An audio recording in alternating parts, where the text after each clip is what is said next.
Kabyle Dramé, bonjour. Bonjour. Il y a un an, vous étiez l'un des plus farouches adversaires du président Ibeka. Aujourd'hui, vous êtes son ministre des Affaires étrangères. Est-ce que ce n'est pas une volte-face? Pas du tout. Ce sont les réalités maliennes qui ont dicté la nécessité que les fils et les filles du pays se retrouvent. Le président Ibeka, à partir de la mi-février, a lancé un appel à l'ensemble de l'opposition et à toute la classe politique. Soumaïla Cissé, le chef de file de l'opposition, est allé le voir le premier, et plusieurs fois. D'autres ont suivi. Dont vous-même. Je suis allé le voir à sa demande. D'autres leaders politiques qui ne sont même pas membres de notre bloc ont été aussi reçus par le président. Peu à peu, l'idée d'un rassemblement national a fait son chemin. L'idée de l'union sacrée. Le président a dit à ses interlocuteurs, le Mali est menacé. Il y a des périls sur la nation. Il est important que les enfants du pays, à la suite de ce qu'a dit le vieux roi Guézo d'Abomey, que les enfants du pays viennent par leurs mains rassemblées, boucher les trous de la jarre percée. Il a parlé de front national.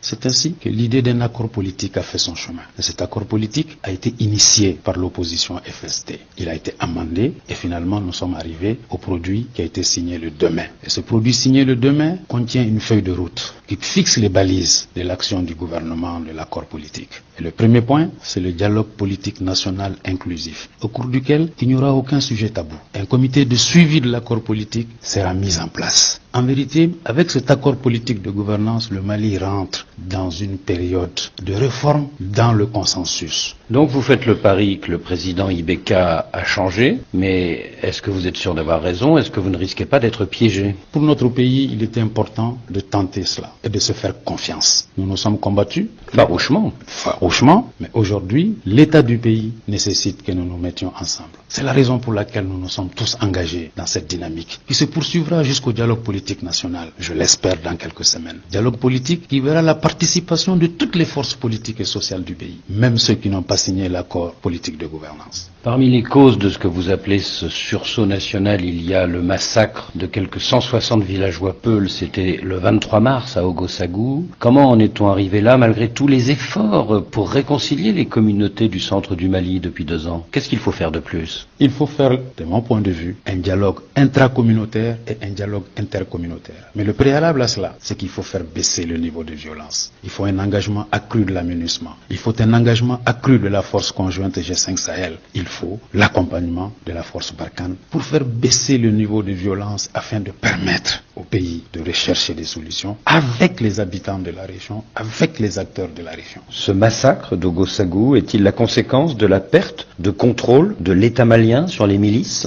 Les milices ne peuvent pas avoir droit de cité dans un État démocratique, dans un État de droit. C'est pourquoi toutes les milices doivent être dissoutes. Nous devons de rendre hommage à nos soldats qui, depuis 2012, sont en action. Mais l'armée malienne ne s'est-elle pas construite autour de gens du Sud qui n'ont pas forcément les capacités d'intervenir au Nord? Je peux vous citer le nom de plusieurs officiers supérieurs originaires du Nord du pays, de toutes les communautés. Vous connaissez le général Gamon, vous connaissez le général Mohamed Ouloumeidou et bien d'autres qui sont engagés pour la défense du Mali. Je crois qu'il y a une légende qui n'est pas vraie. Notre armée comporte les segments de toute la nation. Et l'accord de paix d'Alger encourage davantage les acteurs maliens dans leur ensemble à créer une armée nationale reconstituée, reflétant la diversité de la nation. Vous savez, l'accord d'Alger est signé depuis 4 ans maintenant. Il y a encore quelques difficultés. Je pense que s'il y a une appropriation nationale, une discussion dans le consensus entre toutes les forces vives du pays, nous pourrons avancer très vite. Depuis la conférence d'entente nationale d'il y a 2 ans, vous avez dit plusieurs fois par voie de presse que vous étiez favorable à une éventuelle négociation avec certains chefs djihadistes. Maintenant que vous êtes dans le gouvernement, est-ce que vous maintenez ces propos? Ces questions ne sauraient procéder de décisions ou de positions individuelles ou partisanes. La ligne de l'État malien, c'est qu'il n'y a pas de dialogue envisagé avec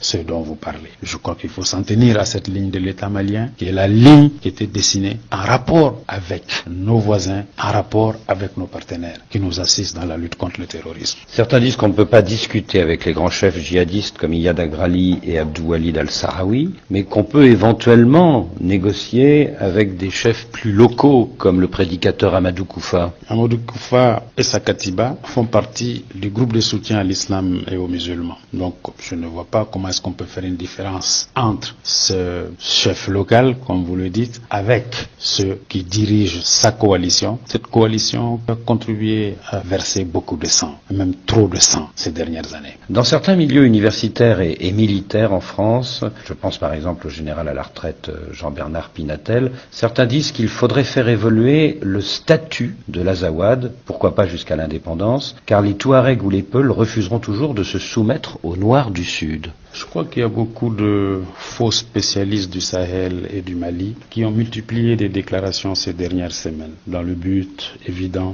de préparer l'opinion à la séparation de certaines contrées, du Mali en particulier. Je crois que ces faux spécialistes ne connaissent pas l'histoire de ce vieux pays quand ils prétendent que les Arabes et les Touaregs n'accepteront jamais d'être dirigés par leurs anciens esclaves du Sud, ou alors que les anciens esclaves du Sud ont un comportement particulier vis-à-vis des Arabes et des Touaregs. En vérité, ils ne connaissent pas l'histoire de ce vieux pays. Les vrais connaisseurs de l'histoire du Mali, les malianistes, ne parlent pas comme ces pseudo-spécialistes du Mali et du Sahel. La réalité est ailleurs. Et ensuite, il ne faut pas oublier que à Ouagadougou comme à Alger, les acteurs maliens ont apposé leur signature sur des principes cardinaux importants que sont l'intégrité du territoire national, l'unité nationale du Mali, la forme laïque et républicaine de l'État. Et nous travaillons activement à créer les conditions de la participation effective de toutes les communautés du Mali à la gestion de leurs affaires, à la libre administration des collectivités, d'ailleurs prévue déjà dans notre constitution de 1992 et réaffirmée dans l'accord d'Alger de 2015. Cela veut dire que ceux qui veulent préparer l'opinion à l'éclatement du Mali, en vérité, perdent leur temps, parce que les Maliens sont tournés résolument vers le relèvement de leur pays, et tous ensemble, ceux du Nord comme ceux du Sud.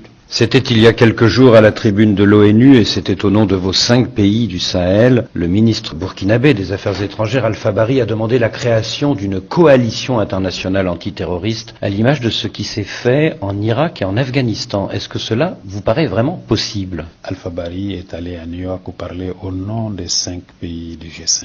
Et il a raison. Nous avons besoin, au-delà de la force conjointe G5, d'une mobilisation internationale sous la forme d'une coalition pour combattre le terrorisme.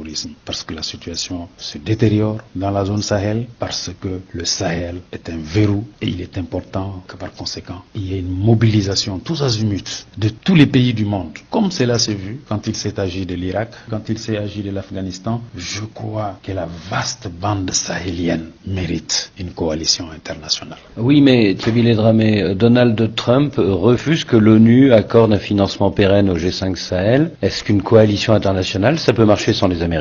D'abord, il faut reconnaître que les Américains apportent une contribution à la lutte contre le terrorisme dans un cadre bilatéral avec chacun de nos pays. Il faut saluer cette contribution qu'ils apportent. Leur conception des choses font que pour le moment, ils ne suivent pas ce mouvement. Mais il ne faut pas se décourager. Il faut continuer à plaider pour que la force conjointe du G5 Sahel soit placée sous l'empire du chapitre 7 et sur la base également d'un financement périn venant des Nations Unies. Et je crois que c'est cela qui facilitera l'interaction entre la force G5 et la force onusienne qui est présente au Mali sous la forme de patrouilles conjointes, sous la forme de moyens logistiques à partager afin que nous puissions vaincre le terrorisme au Sahel. Tchébile Dramé, merci.